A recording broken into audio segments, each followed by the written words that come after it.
pagi ini saya akan khotbah tentang mengungkap like dan dislike dalam dunia misi. Saudara perhatikan, hidup kita sebetulnya ada di dalam pilihan. Suka atau tidak, kita ada di dalam pilihan. Tuhan waktu taruh Adam dan Hawa di Taman Eden, ini Tuhan taruh di dalam konteks pilih. Yaitu Tuhan taruh dua pohon yang ada di tengah. Yaitu pohon kehidupan, ini satu pohon, lalu pohon pengetahuan yang baik dan jahat, ini dua pohon ditaruh di tengah-tengah. Kenapa tidak dicatat Tuhan taruh di ujung dan di pinggir? Kalau di ujung dan di pinggir, maka tidak menjadi center untuk nanti manusia bisa lihat. Tetapi kalau ditaruh di pusat, di paling tengah, Adam dan Hawa jalan kemana saja, nanti pasti akan ketemu dengan pohon itu. Nah, Tuhan menempatkan manusia di Taman Eden untuk melihat nanti manusia akan memilih. Lalu bagaimana manusia memilih yang benar? Manusia mengikuti cara Tuhan memilih. Maka Tuhan yang kasih contoh dulu bagaimana memilih. Tuhan kasih kebocoran, yaitu pohon dengan buah-buah yang begitu banyak ini, yang buah-buah yang Tuhan izinkan kau boleh makan, kalau kau makan, Tuhan like. Tapi yang Tuhan berkata, jangan kau makan, kalau kau makan, Tuhan dislike. Jadi like dan dislike pertama kali muncul di Taman Eden. Dan manusia yang diajari oleh Tuhan bagaimana menempatkan jempol yang like sama jempol yang terbalik yang dislike. Tetapi manusia akhirnya menggunakan potensi yang Tuhan kasih untuk memilih ini, mereka pilih yang Tuhan dislike. Nah, mereka waktu menentukan hidup mereka, memilih jalan pilihan mereka, setan hanya menawarkan keputusannya ada di manusia. Jadi saudara kalau berdosa, jangan terus-menerus menyalahkan setan. Karena setan pemancingnya, susah. Saudara menjadi orang yang merokok. Bukan orang yang paksa saudara merokok, lalu kasih rokok di mulut, lalu nyalakan, lalu suruh saudara sedot, lalu isap, lepas, tidak. Nah sekarang, waktu kita jatuh ke dalam dosa rokok, itu salah teman kita yang menawarkan, atau yang mengiming-iming, atau salah kita. Nggak usah teman kita iming-iming, kita lewat warung saja sudah terlihat rokok yang dipajangin yang begitu banyak, dengan warna-warni yang sangat menggiurkan, betul nggak? Lalu kalau kita sekarang kecanduan, kita mulai salahkan semua warung-warung yang jual rokok. Kalian yang menyebabkan saya merokok. Bukan, dia hanya pajangin. Dia hanya taruh di tempat yang eye-catching supaya semua orang bisa lihat dan dia kasih penawaran diskon khusus. Wah. Lalu teman kita hanya menawarkan, enak loh, padahal sebetulnya nggak enak, betul nggak? Ya pernah merokok, sekali merokok enak lah. Pasti batuk-batuk toh. Maka waktu dia menjadi kecanduan merokok, bukan salah temannya hanya mancing, kesalahan adalah dia yang memutuskan untuk menerimanya. Nah perhatikan Adam dan Hawa waktu di Taman Eden, mereka menentukan pilihan like dan dislike yang berbeda sendiri. Tuhan bilang, kalau kau makan yang Tuhan perintahkan, itu berarti Tuhan senang, Tuhan like dia. Tetapi kalau dia makan yang Tuhan larang, maka Tuhan akan dislike dia. Dan setan memutar ini, yang dislike oleh Tuhan, setan bilang, ini like. Lalu setan mempengaruhi manusia untuk nanti manusia akhirnya menerima tawaran dari setan, dan sejak saat kejatuhan itulah, disitulah manusia terus akan menggunakan potensi untuk memilih like dan dislike, bukan lagi dengan kacamata Tuhan yang memimpin, tetapi dengan kacamata sendiri. Nah, perhatikan di kitab Kejadian. Di dalam Kejadian pasal yang ketiga, nanti kita akan bandingkan dengan pasal yang ke-11, karena ini dua ayat yang muncul di mana Tuhan konklusi apa yang terjadi pada manusia setelah berdosa. Lihat di pasal yang ketiga di ayat ke-22. Berfirmanlah Tuhan Allah, sesungguhnya manusia itu telah menjadi seperti salah satu dari kita. Tahu tentang yang baik dan yang jahat. Maka sekarang jangan sampai ia mengulurkan tangannya dan mengambil pula dari buah pohon kehidupan itu dan memakannya sehingga ia hidup untuk selama-lamanya. Nah, saya tidak membahas detail semua ayat ini, tapi yang saya mau menyoroti, perhatikan kalimat ini. Manusia telah menjadi seperti salah satu dari kita. Betulkah manusia setelah makan buah bisa menjadi Tuhan? Jawabannya tidak mungkin bisa. Hari ini saya makan nasi, begitu selesai kunyah langsung saya jadi bupati. Bisa tidak? Langsung saya gantikan posisi Prabowo, saya lengserkan. Karena setelah makan saya jadi presiden. Bisa tidak? Tidak mungkin. Apalagi habis makan buah, saya langsung menjadi Tuhan. Itu mustahil dan tidak mungkin. Tetapi apa maksud Tuhan? Manusia telah menjadi sama seperti salah satu dari kita. Bukan berarti manusia sekarang betul sudah seperti Allah yang Maha Kuasa. Yang Allah mau nyatakan adalah, perhatikan, sekarang manusia sudah menetapkan posisi, yaitu dia yang mengetahui mana baik dan mana yang jahat. Sehingga muncul kalimat salah satu dari kita. Sudah sama seperti salah satu dari kita, berarti tidak perlu tanya kita yang di sana itu. Karena manusia sudah bisa memutuskan mana yang baik dan mana yang jahat, maka tidak perlu tanya Tuhan lagi. Nah, inilah yang terjadi setelah manusia jatuhkan dosa. Manusia akan menggunakan dia punya pandangan, mana yang dia rasa suka, dia ambil. Mana yang dia tidak suka, dia boleh tolak. Tuhan suka yang mana, dia tidak peduli. Pokoknya sekarang yang aku suka yang mana.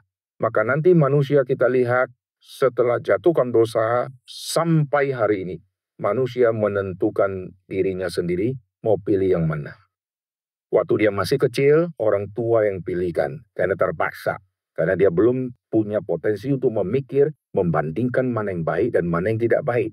Begitu dia sudah agak dewasa, dia akan menggunakan potensi ini dan dia akan memilih yang berbeda dengan mamanya. Kalau dulu dia mandi dengan sampo yang mamanya beli, setelah dia mulai besar, dia lihat sampo, dia beli sendiri, maka anak pertama ada sampo anak pertama. Yang mama punya sampo sendiri, anak kedua punya sampo anak kedua. Nanti odol pun nanti jadi lain, saudara ya. Kalau sikat gigi lain itu harus. Kalau sikat giginya satu, cilaka, saudara ya. Mama, nenek, kakek, semua pembantu pakai sikat gigi yang sama. Tapi odolnya boleh satu, tapi setelah anak dewasa nanti mulai ganti-ganti odol. Lalu perhatikan, nanti dari kepala, baik sampo, anak tentukan sendiri. Salon juga anak tentukan sendiri. Waktu kecil mamanya yang botakin. Waktu kecil papanya juga ikut botakin sampai bolong-bolong toh. Tapi nanti sebesar dia yang menentukan, saya mau salon yang mana. Orang-orang zaman sekarang semua dia yang pilih sendiri. Yang mana yang dia cocok, yang mana pelayannya sangat baik kepada saya, maka saya akan like dan saya akan pergi ke sana meskipun mahal. Nah, perhatikan, manusia akan like sama dislike mulai dari kepala, dia menentukan semua sampai ke kaki. Baju dia tentukan, makan dia tentukan, minum dia tentukan, lalu nanti pilih kasur, pilih baju, pilih spray, semua dia tentukan sendiri. Dan waktu dia tentukan, kalau kita tanya papa dan mama, papa dan mama, apakah kamu setuju sama pilihan anak pertama? Dia bilang, sebagian besar aku tidak setuju. Anak kedua bagaimana? 100% kok tidak setuju gitu ya. Anak ketiga, ya separuh saya setuju. Perhatikan, mama dan papa waktu menilai si anak memilih, papa dan mama bisa berkata, ada yang saya setuju dan ada yang saya tidak setuju. Apalagi tanya Tuhan. Kira-kira berapa persen yang Tuhan setuju? Setelah jatuhkan dosa, manusia memilih di dalam kegelapan. Maka apapun yang dia pilih, pilih di dalam kejahatan. Dia pilih ini untuk diri. Dia pilih apapun untuk diri. Dan semua yang untuk diri ini bertentangan dengan apa yang Tuhan mau.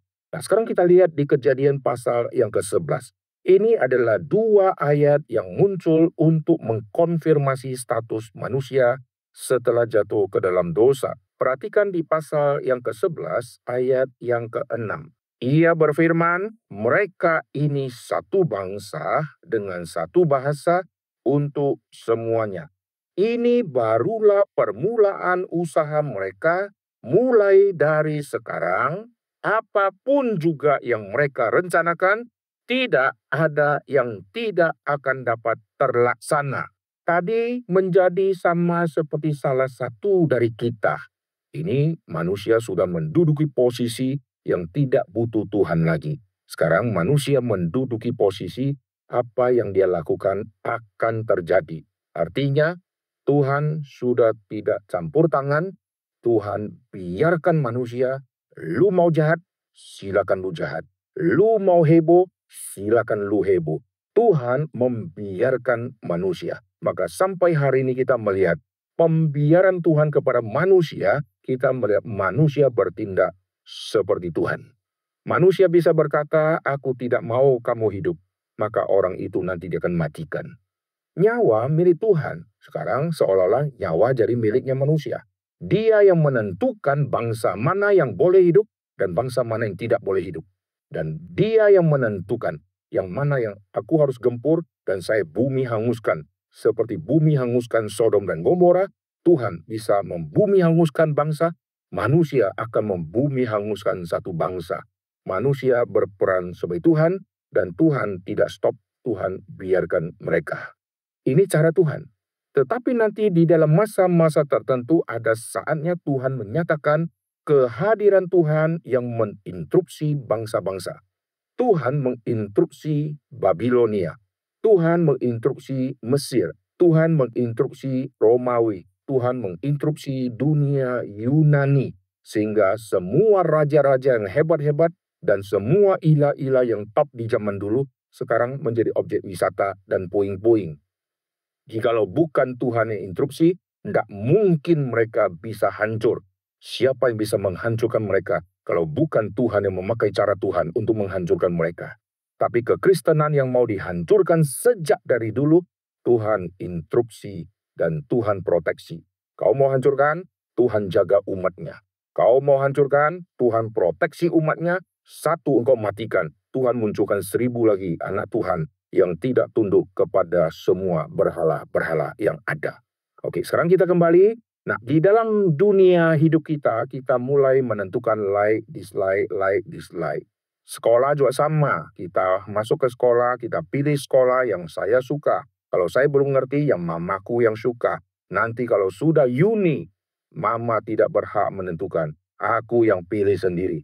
Sampai mamanya bingung. Ngapain lu pilih fakultas ini? Nanti lulus kau mau jadi apa? Nggak peduli mak, karena teman-temanku semua ambil di situ. Pokoknya mama siapkan duit, saya yang studi. Kalau tidak, mama pergi studi, saya cari duit. Itu ya. Hanya mama ya udah nyerah-nyerah, lu yang studi lah. Gua yang cari duit saja kan. Nah, manusia menentukan. Nanti setelah itu dia tentukan, gua tidak mau pulang lagi. Gua mau tinggal di luar negeri, gua mau pacaran sama non-Kristen atau Kristen, tidak usah mama campur. Saya sudah dewasa dan saya tanggung sendiri semua resiko. Perhatikan kalimat ini. Saya tanggung semua resiko. Saya sudah besar. Saya bisa atur sendiri. Ini mirip seperti yang Tuhan katakan. Apa yang kau kerjakan akan Tuhan buat berhasil. Jadi dia merasa tidak usah bantuan mama, aku akan berhasil. Sampai nanti dia sudah mencapai umur tua, mama papa tidak ada, baru dia ingat. Dulu mama papa ajarin saya betul adanya. Tapi sekarang mereka sudah ada di makam. Cuma menyesalnya sudah di akhir. Sayang ya. Nah, di dalam dunia sehari-hari kita gunakan like dan dislike. Cilakanya masuk di dalam gereja. Kita masuk di dalam gereja, kita juga gunakan like dan dislike. Betul nggak? Betul nggak? Besok yang khotbah siapa? Pendeta dua lah. Minta ampun, sumpah mati gua nggak mau lihat mukanya. Kau dua siapa? Yang aduh nggak suka juga. Kau tiga, aduh nggak suka juga. Hari itu tidak ke gereja dia. Karena enek dia pendeta-pendeta yang dia tidak suka. Tapi minggu depan yang khotbah siapa? Pendeta itu disebut namanya, langsung dia berkata, yang ini saya akan ikut kau 1, 2, dan 3 untuk rapel yang minggu lalu saya tidak hadir. Wah, Saking senangnya sama si pendeta. Nggak peduli pendetanya khotbah benar atau tidak benar. Pokoknya gua rasa enak ketemu pendeta itu. Lalu satu sisi yang lain, mereka tidak melihat hamba Tuhan. Dia tanya, liturgisnya siapa? Ini saingan bisnisku jadi liturgis atau tidak. Begitu lihat namanya muncul menjadi liturgis, sumpah mati gue tidak akan injakkan kakiku ke gereja. Enak gue lihat mukanya gitu kan. Lebih cilaka lagi, lihat semua yang melayani yang baju putih. Pokoknya di antara 12 orang ada satu yang saya tidak suka. Semua ikut, saya tidak suka semua. Karena saya pakai ayat firman. Satu hukum, kau langgar semua. Satu yang kau tidak suka, semua kau tidak suka. Wah, dia pakai ayat itu secara koslek. Lalu pianisnya siapa? Pianis siapa? Wah, mulai cari-cari. Memang dasarnya orang ini koslek dan dia menempatkan like dan dislike. Tapi puji Tuhan ya, jarang yang mengatakan kosternya siapa. Celakanya kosternya kerja 13 tahun ada di depan terus. Maka dia tidak datang ke gereja 13 tahun. Kalaupun datang dia lewat pintu yang lain. Tapi jarang ya yang benci si koster. Banyakan yang tidak suka hamba Tuhannya, tidak suka yang lain-lain, suasananya, musiknya, dan seterusnya. Pokoknya kalau saya nyaman duduk dan saya dengar, saya mengerti, inilah gereja. Jadi standar ini bagus atau tidak bagus, saya waktu dengar, saya harus mengerti. Wah, luar biasa ya. Kalau kau mengerti, orang lain tidak mengerti bagaimana? Tetap bagus. Dia yang harus belajar untuk mengerti, gitu kan? Tapi kalau dia dengar, dia tidak ngerti, temannya ngerti, dia pasti berkata, kau salah mengerti. Kau tahu cepat mengambil kesimpulan sebetulnya kau salah mengerti. Karena dia tidak mengerti, yang lain mengerti, dia berkata orang lain itu salah mengerti. Pokoknya semua standar dia tentukan berdasarkan dirinya, dan ini masuk ke dalam gereja. Gereja kalau buka jam ibadah kepagian, dia nggak datang. Gereja kebuka pagi-pagi, orang sudah ngantuk-ngantuk. Senin sampai Sabtu kerja. Gereja buka jam 7, pendeta enak saja. Senin Selasa enak-enak dia. Jalan-jalan, hiking gitu ya. Lalu main golf. Kami kerja banting tulang, kasih persembahan. Minggu dia suruh bangun pagi. Enak saja. Dia Senin sampai Sabtu sudah tidur sampai siang. Lalu Minggu dia bangun pagi. Kita semua disuruh bangun pagi. Mulai ngamuk dia. Lalu sekolah minggu memutuskan semua anak-anak masuk sekolah minggu tidak boleh bawa handphone. Orang tua mulai marah. Kenapa? Karena saya, kan semua ukuran ke saya. Saya mau kontak anak saya tidak bisa. Nanti kalau saya jemput salah jam bagaimana? Ini gereja tidak manusiawi. Bagus ya? Kalimatnya bagus ya? Sekarang saya tanya. Anak dia sekolah. HP disita enggak? Saya sampai hari ini kagum sama sekolah. Seluruh institusi gereja kalah sama sekolah. Hanya sekolah yang bisa sita handphone anak dari pagi sampai pulang. Dan orang tua tidak demo di depan sekolah. Hebat ya. Sekarang mau ada orang demo di bawah, coba buat aturan. Anak remaja, pemuda, KU, kebaktian umum, sita handphone coba. Besok kita lihat ibu-ibu bawa itu spanduk. Turunkan Pak Titus, turunkan Pak Handi. Ini tidak manusiawi gitu ya. Handphone disita. Kita langsung marah-marah. Betul nggak? Kenapa? Karena kita mau gereja ikut yang punya kita. Sekolah, buat aturan. Semua anak kuai-kuai taat-taat, ikut semua aturan. Sekolah bilang minggu depan masuk 6:30. Orang tua bangun juga lebih awal. Betul nggak? Coba kalau sekolah minggu, majukan jamnya lebih pagi. Orang tua ngomongnya apa? Gila nih gereja, tidak tahu diri. Tahu nggak di Serpong ada berapa ratus gereja. Emangnya saya bisa bertumbuh cuma di gereja ini. Saya akan pindah ke gereja lain. Sampai ke gereja lain, dia rasa di sini saya nyaman. Di sini Tuhan pimpin saya. Semua dia sesuaikan dengan dirinya. Ini bahaya. Dia dari dunia umum, dari sampo sampai ke gereja. Sudah sampai ke gereja, nanti sampai ke dalam dunia misi. Perhatikan ya. Sudah sampai ke dunia misi, ini bahaya. Karena dia akan memakai like dan dislike untuk menentukan pelayanan misi dia. Sekarang kita buat sesi misi. Oke? Untuk berangkat ke satu tempat. Lalu sebutkan satu tempat. Tempat itu waktu disebut, langsung kita punya otak loading. Objek wisatanya ada berapa banyak, makanan enaknya ada berapa, Di situ bahaya atau tidak, transportasi bagaimana, hotelnya ada yang berbintang-bintang atau yang cuma bintang, gitu ya. Saya kalau bawa tim ke pedalaman, kami tinggal di hotel berbintang-bintang. Bisa lihat langsung ke atap, langit, bintang-bintang. Itu hotel yang paling enak, saudara ya. Hotel berbintang-bintang, lebih dari 5 bintang. Lalu loading, wah sudah loading, langsung keluar hasil negatif. Makanan tidak enak, jalannya rusak, transportasi jauh. Kira-kira setelah loading, saudara bilang iya atau tidak? Ayo jujur. Ayo, ya atas sama bawah. Hah? Langsung ingat, kemana saja gitu. Ku telah sedia dalam kota besar atau lebih besar. Mana ada dalam rimba, dia coret itu ya. Tapi kalau nyanyi belum ada sesi, wah dia nyanyi dengan luar biasa kusuk. Tapi hari H, begitu muncul nama tempat itu, langsung keluar like dan dislike. Lalu mulailah muncul alasan rohani. Saya sebetulnya pengen loh. Cuma anak saya ujian gitu ya. Padahal anaknya ujian bukan di tanggal itu. Dia yang maju-majuin tanggal ujiannya, saudara ya. Dan sebetulnya saya pengen. Tapi ya ada jadwal kontrol ke dokter itu. Padahal dia belum daftar. Dan dia rencana daftar di tanggal pada saat ada acara misi. Pakai alasan itu untuk nanti dia tidak bermisi, saudara ya. Nah, orang kalau sudah loading, lalu keluar like atau dislike, dan kalau yang mengenakan dia akan like. Saya akan ikut. Tapi kalau sudah yang tidak, dia bilang tidak. Dia akan pakai alasan yang macam-macam. Ini bahaya, susah. Lalu satu sisi itu, ujian pertama itu dia harus lewati. Dengan mendengar nama kota itu tidak enak, dan seterusnya. Kalau dia lulus ujian pertama itu, maka ujian kedua akan tiba. Sekarang dia sampai ke lokasi. Begitu dia sampai ke lokasi, dia lihat suasana orangnya senyum pun tidak. Ini tidak ramah. Cuacanya, iklimnya panas yang tak ampun, gerah, saya gerah-gerah gitu ya. Lalu penduduk di sini, aduh, saya lihat kurang menarik. Akhirnya setelah lulus tahap pertama, tahap kedua, dia tidak lulus. Dan begitu tiba, langsung tanya, kapan kita balik? Gitu ya. Begitu sampai sudah tanya, kapan kita balik? Kalaupun harinya masih ada 3 hari, nanti lihat waktu dia pelayanan. Dia akan cepat-cepat selesaikan semua pelayanan. Saya membawa orang regional sudah lebih dari 1.000 orang. Dengan orang yang berbeda-beda sejak tahun 2005. Dan lucu yang luar biasa kalau melihat orang-orang, kalau sudah tempatkan like dan dislike-nya salah, dan dia kalau sudah tiba harinya pulang, dia akan cepat-cepat pulang.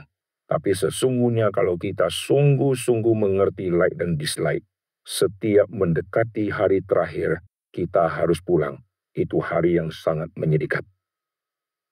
Tuhan, saya setiap tahun, saya kemungkinan datang cuma 1 kali. Sekarang saya sudah ada di sini 5 hari. Kalau saya sudah pulang, kapan saya ketemu dia lagi? Kalau tahun depan saya balik lagi ke kota yang sama, belum tentu saya dijauhkan ke sekolah ini. Jadi hari ini, inilah pertemuan saya yang terakhir. Saya tidak ketemu mereka lagi. Itu kesedihan yang luar biasa. Inilah kesedihan di dalam diri orang-orang yang bermisi. Ini terjadi di Paulus. Setiap kali Paulus meninggalkan satu tempat, apalagi dia katakan, kalian tidak akan melihat mukaku lagi. Dan hari itu kesedihan yang luar biasa. Paulus tidak pergi dengan sukacita, rasain, gua tinggalkan, mati lu. Lu WA gua nggak jawab, lu IG gua nggak balas, gitu ya. Lu cari-cari saya off-kan handphone saya. Nggak ada itu. Setiap kali dia sudah tinggalkan, ada kesedihan yang luar biasa. Tapi apakah kita yang melayani juga mempunyai kesedihan seperti itu? Kebanyakan kita sukacita dan kita janji sampai mati gua tidak akan balik lagi ke sana. Saya kali ini khilaf. Luar biasa ya. Tapi waktu dilistkan siswa yang dia layani, ini semua yang dia layani, semua dapat berkat. Kenapa yang khotbah merasa dia khilaf memilih tempat untuk dia pelayanan seperti itu? Karena salah tempatkan like dan dislike. Nah, sekarang saya akan ajak kita melihat contoh di dalam Alkitab. Tuhan mengarahkan Paulus supaya tidak salah gunakan like dan dislike di dalam misi. Tadi saya katakan, Paulus orang yang sudah mendekati tanda petik sempurna itu ya.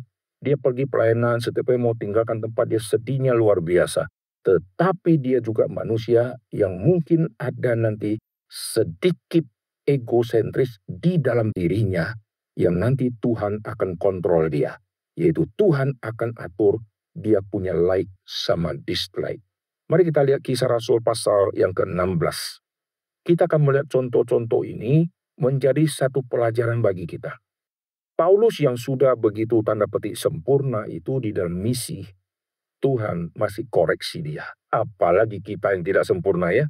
Kisah Rasul pasal yang ke-16. Perhatikan, Tuhan koreksi dia.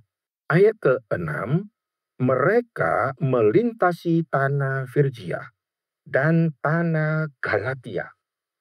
Karena Roh Kudus mencegah mereka untuk memberitakan Injil di Asia. Jadi misi mereka akan menuju ke daerah Asia. Itu keinginan mereka mau menuju ke Asia, itu berarti kalau pakai istilah like, saya menuju ke Asia. Tetapi bagi Tuhan, Tuhan mengatakan bukan itu. Dan Tuhan pindahkan mereka ke Frigia sama Galatia. Galatia itu dataran yang begitu besar dan orang Yahudi di sana itu begitu kaku dan di situ begitu kolot dan di situ begitu ekstrim. Ke tempat yang begitu ekstrim, biasanya kita memang tidak mau arahkan perjalanan kita ke sana. Kita lebih lihat, yang sini oke, kita masuk. Tapi waktu Tuhan memindahkan dia ke tempat yang ekstrim, dia taat atau tidak? Nah perhatikan, Paulus taat. Kita bisa melihat jemaat Galatia seperti apa, lihat kitab Galatia. Di kitab Galatia, ada kelompok yang disebut kelompok Judaizer. Mereka sangat menekankan sunat untuk bisa selamat. Jadi mereka memegang kriteria sunat. Kalau kau tidak bersunat, omong kosong kau jalankan Taurat. Kalau kau tidak bersunat, omong kosong kau bisa diperkenan Tuhan. Berarti semua harus sunat. Kalau kau sudah sunat, nah kau akan diperkenan Tuhan. Dan disitulah Paulus akan menggempur semua doktrin sunat yang salah di dalam jemaat Galatia. Dan di jemaat Galatia itulah satu-satunya jemaat yang Paulus singgung tentang dua wanita, yaitu Hagar sama Sarai. Disitulah Paulus menjabarkan panjang lebar mengenai siapakah anak hamba, siapakah anak merdeka. Dan Paulus menyinggung panjang lebar di dalam kitab Galatia, dan di kitab Galatia lah muncul doktrin-doktrin yang begitu dalam yang tidak muncul di dalam kitab manapun. Allah memberitakan Injil kepada Abraham. Abraham sudah mendengarkan Injil. Ini muncul di dalam kitab Galatia. Lalu di dalam kitab Galatia kita melihat perbandingan-perbandingan sebetulnya orang Yahudi ini masuk dalam keturunan Abraham yang mana? Paulus menempatkan mereka, kalian keturunan Abraham dari jalur Hagar. Kami dari Isa, kami dari Yakub. Tidak, kamu dari Hagar, karena kamu diperhamba oleh Taurat. Tetapi kita ini semua, Paulus menempatkan kita, termasuk semua orang-orang yang lain ini, kita adalah orang merdeka. Jadi Paulus memindahkan semua Yahudi menjadi anaknya Hagar. Kita yang bukan Yahudi ini, yang tidak bersunat, kita dimasukkan ke dalam jalurnya si Sarai. Kita anak dari perempuan yang merdeka. Kita yang mewarisi janji-janji Tuhan. Ini keberanian Paulus yang luar biasa itu di Galatia. Bayangkan Galatia mendengarkan Injil dari Paulus dan semua yang dengarkan adalah kelompok-kelompok yang sudah dipengaruhi oleh ajaran Yahudi yang begitu ketat. Dan awalnya Paulus tidak ada rencana ke sana.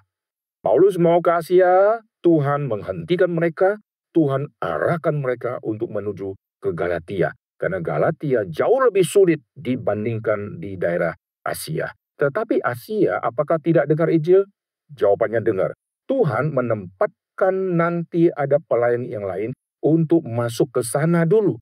Tapi yang Paulus Tuhan kirim ke sana karena Paulus dulu dari Farisi mazhab yang sangat keras. Maka dia cocok menghadapi semua orang-orang yang keras-keras yang ada di Galatia. Oke? Itu contoh pertama bagaimana Tuhan mengarahkan. Waktu dia misi ada like dan dislike. Saya pengen ke sini, tapi roh Tuhan mendadak mengarahkan. Lalu lihat di pasal yang ke-16, roh mengarahkan untuk menyeberang. Tuhan mengarahkan untuk menyeberang ke Makedonia. Lihat di pasal 16 di ayat yang ke-9.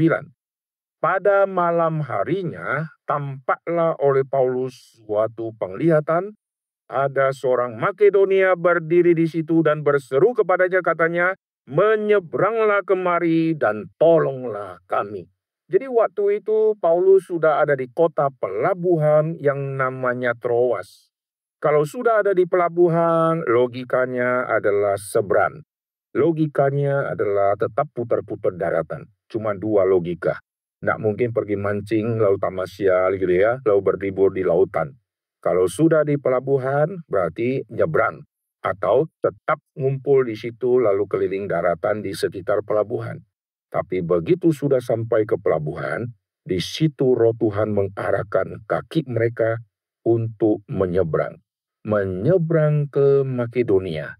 Ini menyeberang ke Eropa. Roh Tuhan tidak mau mereka ke Asia, Roh Tuhan arahkan ke Galatia. Sekarang Roh Tuhan mengarahkan mereka dari Troas untuk menuju ke Eropa.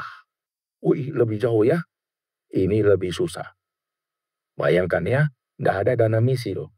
Sekarang kita paling enak ya, ada kantong, ada duit ya. Kita mau naik apa, sudah kita siapkan. Pesawat terbang berapa, kapal laut berapa, sewa mobil berapa, kita sudah tahu. Bayangkan mendadak Paulus sudah sampai ke sana harus naik kapal. Lalu biaya kapal, uang dari mana? Dan Tuhan, dengan cara Tuhan yang begitu ajaib, mereka cukup aja. Dan akhirnya mereka bisa seberang. Nah, perhatikan, ada tangan yang memanggil mereka. Melambai-lambai, kau seberang ke sini, kau seberang ke sini. Dan begitu sudah seberang, Paulus akhirnya tiba di seberang, Paulus tiba di Filipi. Perhatikan, dia sampai ke Filipi, keluarlah nanti ada kitab Filipi yang kita bisa baca konteks jemaat di Filipi. Dan hanya di jemaat Filipi muncullah doktrin kenosis. Yesus mengosongkan dirinya. Perhatikan ya, semua tempat yang Roh Tuhan mendadak arahkan, di situ muncul nanti kitab-kitab yang doktrinnya dalamnya luar biasa. Berarti Tuhan mau kasih firman yang sangat dalam, yang khusus kota itu dengar. Maka Tuhan arahkan jejak kaki dia untuk menuju ke sana karena Tuhan sudah siapkan firman. Coba bayangkan, Paulus tidak mau ke Galatia. Seandainya ya, kitab Galatia nanti siapa yang tulis itu? Siapa yang ke sana? Paulus tidak mau seberang, tidak mau ke Filipi. Kitab Filipi itu nanti siapa yang tulis? Doktrin kenosis siapa yang bisa dengar? Dan Paulus membahas dalam kitab Filipi, ini dalamnya luar biasa. Segala lidah akan mengaku Yesus Tuhan. Itu muncul hanya di situ. Jadi seberang. Oke, begitu seberang, Tuhan kasih firman. Nah, di dalam pelayanan saya sering alami hal seperti ini. Mendadak ada sesi tambahan. Kalau ada sesi tambahan, selalu ingat. Ini bukan aib, ini bukan kasih beban berat kerjain saya, tidak. Berarti ada firman yang Tuhan mau kasih untuk sekolah di sana karena Tuhan tambahkan satu sesi itu. Kalau ada sesi tambahan, ingat Tuhan akan kasih firman kepada kita secara khusus untuk siswa yang ada di sana. Amin. Maka kalau tidak jadi khotbah, jangan senang, saudara. Tuhan kalau tidak jadi, Tuhan mau arahkan saya kemana nih? Bukan sudah tidak jadi, puji Tuhan, puji Tuhan. Nah, perhatikan Paulus waktu sudah tiba di Filipi, akhirnya dia ketemu nanti Lydia, dan disitulah nanti akan memenangkan banyak orang, dan di situ jemaat mula-mula muncul di tanah Eropa. Filipi kota pertama di Eropa yang dengarkan Injil. Karena peka pimpinan Tuhan. Amin. Nah, sekarang ada satu contoh kasus lagi. Paulus sudah enek. Gua akan pindah. Ini dicatat di Kisah Rasul. Mari kita lihat apa yang terjadi di jemaat di Korintus. Ini menarik ya, kita lihat yang di Korintus di pasal yang ke-18. Di pasal 18, jemaat Korintus sudah menolak Paulus. Paulus kesel ya. Lihat ayat yang ke-6 pasal 18. Tetapi ketika orang-orang itu memusuhi dia dan menghujat, ia mengebaskan debu dari pakaiannya dan berkata kepada mereka, wah, penolakan terjadi, dia marah, dia kebaskan debu, Artinya tidak akan aku ke sini lagi. Biarlah darahmu tertumpah atas kepalamu sendiri, aku bersih tidak bersalah. Mulai dari sekarang, aku akan pergi kepada bangsa-bangsa yang lain. Artinya bye-bye gitu kan. Dia memutuskan aku tinggalkan Korintus. Lihat ayat ke-9. Pada suatu malam berfirmanlah Tuhan kepada Paulus di dalam suatu penglihatan, jangan takut, teruslah memberitakan firman dan jangan diam, sebab aku menyertai engkau dan tidak ada seorang pun yang akan menjamah dan menganiaya engkau, sebab banyak umatku di kota ini. Berarti kau tidak boleh pindah. Sekarang kalau saudara sudah jadi hamba Tuhan besar, saudara seperti Paulus yang alami masalah ini, saudara stay atau pindah. Kebanyakan hamba Tuhan gengsi jilat kembali kata-katanya. Betul nggak? Saya tidak mau ke sini lagi. Mendadak malam roh Tuhan menggerakkan dia. Kau tidak boleh tidak ke sini. Lalu besok dia akan isi sesi terakhir. Apakah dia sampaikan? Kemarin saya rencana tidak akan ke sini lagi. Tapi tadi malam Tuhan gerakkan saya. Saya harus kembali lagi. Berani kita ngomong itu? Seolah-olah menjilat kalimat kita yang sebelumnya. Kadang kita salah. Kebanyakan tidak berani ngomong. Paulus sudah ngomong dengan begitu keras dan sudah kebaskan debu, artinya gua siap untuk berangkat. Tuhan berkata, tidak boleh, kau stay. Jadi Paulus sudah dislike sama Korintus. Tetapi yang dia dislike ini, itulah kota yang Paulus tulis yang paling banyak kitab. Paulus tulis kepada jemaat di Korintus 4 kitab. Tidak ada jemaat yang Paulus tulis sampai 4 kitab, kecuali Korintus. Tetapi yang masuk kanon cuma 2 kitab. Ada 2 kitab yang tidak ditemukan, tapi total dari semua kitab ada 4. Dari mana kita tahu kalau saudara masuk dalam studi PB, waktu membahas kitab Korintus, ada kalimat-kalimat indikasi dari Paulus yang menyatakan sebelum ini ada surat yang sebelumnya yang dia sudah kirim. Dan surat itu tidak ada. Jadi total ada 4 surat. Di tempat yang dia sudah enek, Tuhan pakai dia tulis 4. Yang tulis 4, Tuhan terima yang 2 nanti menjadi kanon.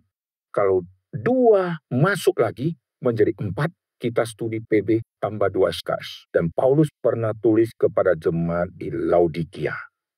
Jadi ada surat Paulus kepada jemaat di Laodikia. Ini muncul di dalam kitab Kolose. Ada kalimat itu, tapi kitab itu tidak ditemukan. Maka puji Tuhan, studi PB nggak usah tambah 2 SKS lagi untuk bahas kitab Laodikia. Nah sekarang kita kembali ya, di tempat yang Paulus sudah tidak mau, di situ dia stay, dan dia menahan dia punya dislike, dan harus like. Karena yang Tuhan like, saya harus like. Apa yang dia lakukan? Dia bernasar. Tuhan, hatiku tidak mau ke sini, tapi kalau Tuhan yang suruh saya ke sini, aku akan bernasar. Orang zaman dulu kalau bernasar, dia tidak potong rambut. Zaman sekarang, waktu masa COVID tidak potong rambut, karena takut ke salon. Ada jemaat saya ya, waktu masa COVID, rambutnya dia gondrong. Kok nggak potong? Istri saya tidak izinkan saya pergi ke salon. Karena takut kena COVID dan rambutnya dia gondrong. Zaman dulu kalau kita lihat mereka kalau tidak atur rambutnya sampai panjang begitu, itu mereka sedang dalam kondisi bernasar. Dan Paulus bernasar. Berapa lama dia bernasar? Dia tinggal di Korintus 1,5 tahun. Tadi coba ya, 1,5 tahun tidak potong rambut. Kayak apa rambut kita ya? Yang cewek kalau rambutnya panjang ya tetap lebih panjang, tidak begitu kelihatan ya, karena dia bisa ikat. Tapi kalau cowok coba lihat. 1,5 tahun tidak cukuran. Waktu kita ketemu, aku ini gitu ya. Sudah kembang sini, sudah brewok. Saya ada buat stiker yang brewok. Orang bilang, Peter kok kapan brewok? Saya bilang pakai komputer itu. Mereka kira itu asli, tapi betul-betul kayak mirip asli ya. Nah, Paulus 1,5 tahun. Mari kita lihat di pasal 18 tadi. Ayat ke-11, tinggallah Paulus di situ selama 1 tahun 6 bulan, 1,5 tahun berarti ia mengajar firman Allah di tengah-tengah mereka yang tadi sudah kebaskan debu, sekarang 1,5 tahun nggak pindah-pindah. Waduh, gimana mukanya itu ya?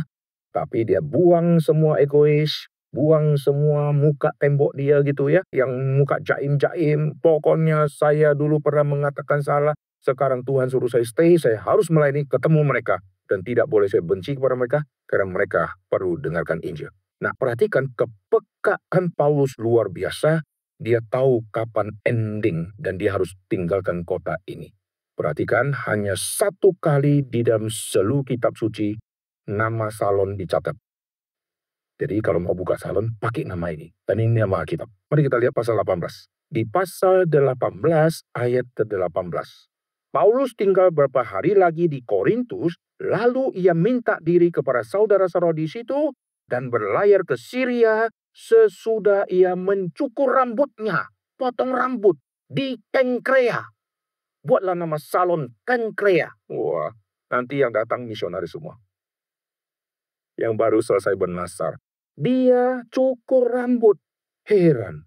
Cukur rambut di kota mana saya ditulis. Karena ini titik akhir yang sangat penting. Karena masa akhir dari dia bernasar. Menahan diri untuk tidak tinggalkan kota Korintus. Demi like-nya Tuhan untuk Korintus. Dan dia juga harus like.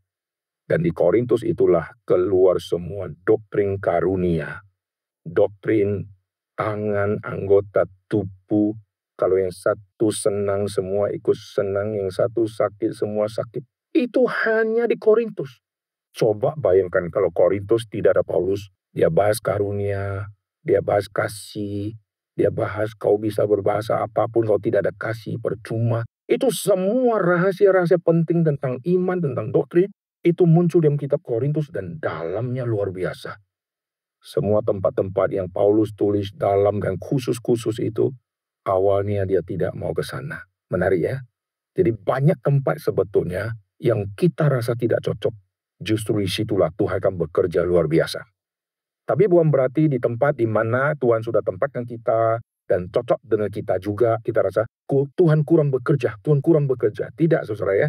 Kalau kita sudah hidup seturut dengan yang Tuhan mau, kita tahu Tuhan mau kita kemana. Waktu kita ke sana, kita tidak diarahkan Tuhan ke tempat lain, karena Tuhan lihat ini tempatnya. Lalu kita merasa, saya cocok di sini, dan Tuhan juga lihat kita cocok di sana, dan semua sudah cocok. Lalu saudara tidak boleh berkata, karena cocok untuk saya juga, berarti ini kurang, Tuhan kurang bekerja. Mesti yang tidak cocok untuk saya. Tidak tentu, saudara ya. Yang saya maksudkan adalah, yang kita kadang-kadang rasa cocok, mendadak Tuhan pindahkan ke tempat lain. Saudara harus tahan. Kota Padang belum pernah ada KKR regional. Waktu saya bergumul Tuhan, daerah mana? Lalu pilih yang mana? Kantong Kristen kalau dipilih enak. Karena pulang pelayanan jumlah yang dilayani banyaknya luar biasa. Dulu saya layani kantong-kantong Kristen, Toraja, NTT, lalu sampai ke Papua, itu kantong-kantong Kristen kita sudah layani. Tapi banyak daerah yang kantong non-Kristen belum ada yang masuk. Lalu saya bergumul, Tuhan kapan saya masuk ke Padang?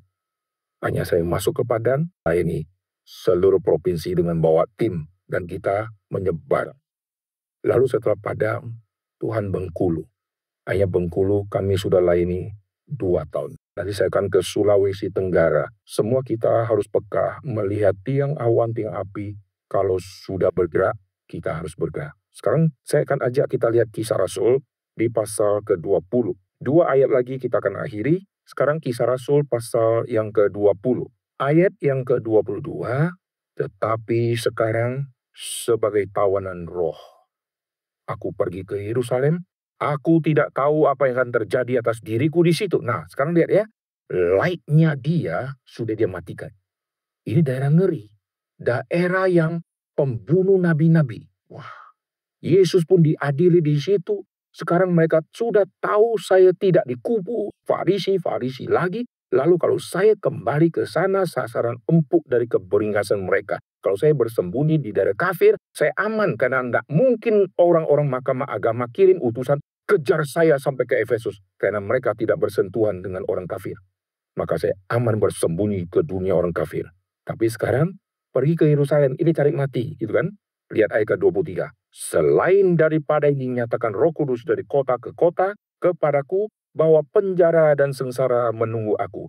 Tetapi aku tidak menghiraukan nyawaku sedikitpun, asal saja aku dapat mencapai garis akhir dan menyelesaikan pelayanan yang ditugaskan oleh Tuhan Yesus kepadaku untuk memberi kesaksian tentang Injil kasih karunia Allah. Intinya, aku akan selesaikan semua yang Tuhan like untuk saya lakukan.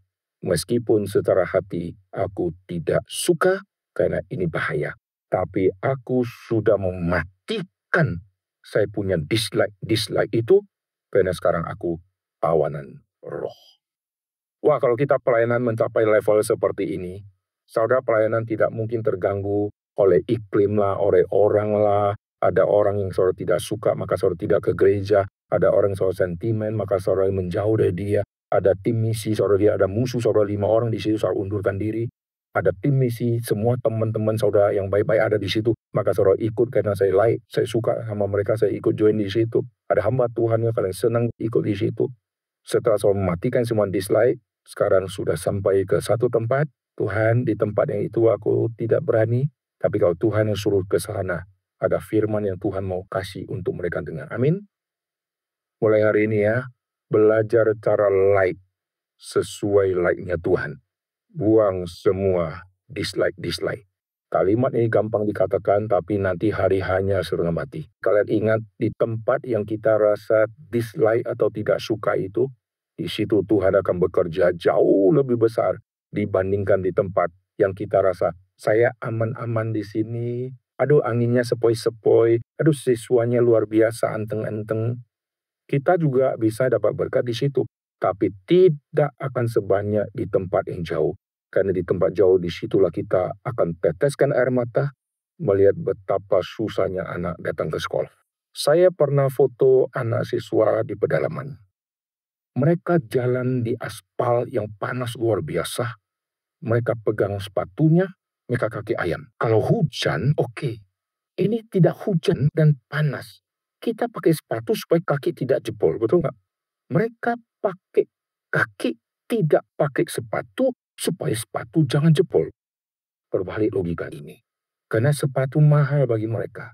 Kalau dia pakai, nanti sepatu gampang rusak. Kalau sepatu rusak, itu mahal untuk beli. Dan kaki mereka sudah ada swallow-nya. Telapak kaki mereka itu tebal.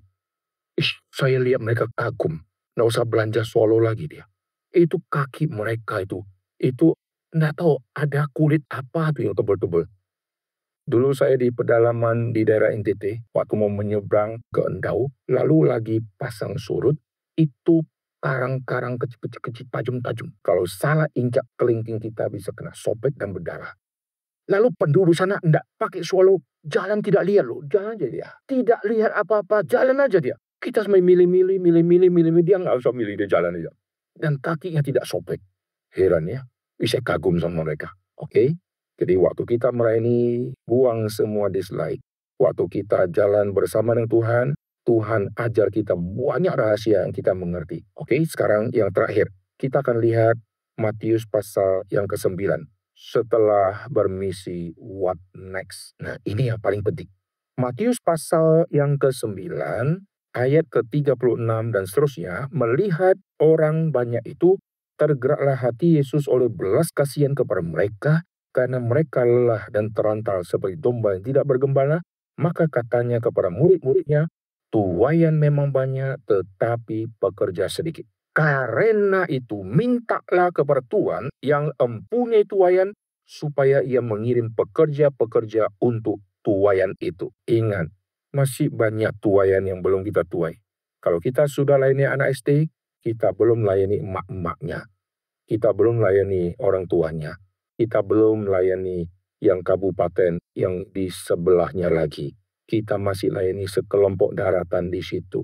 Kita belum layani yang tidak masuk sekolah. Tuaian begitu banyak. Lalu kesimpulannya, mintalah Tuhan yang mempunyai tuaian supaya dia kirim pekerja. Artinya, kita harus berdoa, Tuhan munculkan lebih banyak lagi orang, kita harus latih mereka dengan pasukan yang lebih banyak lagi, karena kita akan gempur lebih luas lagi. Semua misi harus diakhiri dengan siapkan lebih banyak pasukan untuk gempur lebih luas lagi. Tapi yang saya lihat sekarang, misi dengan orang yang banyak, tahun kedua jadi lebih sedikit. Makin mencut, makin mencut, makin mencut, makin mencut. Mestinya harus makin banyak. Karena lipat gandakan pekerja untuk menyapu semua wilayah di situ. Tapi hari ini masih banyak orang-orang yang tidak mau ikut, sayang ya. Kita bersyukur hanya gereja reform yang ada KKR regional yang menjangkau seluruh Indonesia. Hanya kita, saudara. Dan saudara dikasih kesempatan bisa ikut untuk melihat bagaimana Tuhan pimpin. Jangan luangkan waktu untuk hal-hal yang tidak berguna, saudara bilang ada. Tapi untuk yang berguna, saudara berkata, aku tidak ada waktu. Sayang ya, biar kita sekarang menempatkan like yang Tuhan like. Yang dislike, itu karena Tuhan dislike. Mari kita berdoa. Bapa di surga, kami berterima kasih untuk apa yang sudah kami dengarkan. Kami sadar kami manusia yang tidak pantas, kami terlalu lemah, kami terlalu minder, tetapi kalau kuasa Tuhan menyertai setiap kami, lidah kami dipakai oleh Tuhan, Tuhan akan memberikan kuasa di dalam perkataan, maka apa yang kami katakan akan menggoncang semua kekakuan-kekakuan dari orang-orang yang sudah begitu kolot dan akan mengeremukkan semua ideologi-ideologi yang salah dan adat-adat yang salah dan membawa mereka kembali kepada Kristus. Kami berdoa ya Tuhan, biarlah di dalam diri kami yang mempunyai potensi, kami bisa melakukan semua tanpa minta petunjuk Tuhan, karena kami merasa kami sudah pengalaman. Tuhan ampuni kami, biar mulai hari ini, apapun yang kami kerjakan, kami bersandar penuh kepada apa yang Tuhan suka dan apa yang Tuhan mau. Pada saat Tuhan menggerakkan setiap kami, biar kami seperti tawanan roh yang pergi dan tidak menghiraukan nyawa, karena kami tahu ada misi Tuhan yang akan Tuhan sempurnakan melalui hidup setiap kami. Dengar doa kami, dalam nama Tuhan Yesus kami berdoa. Amin.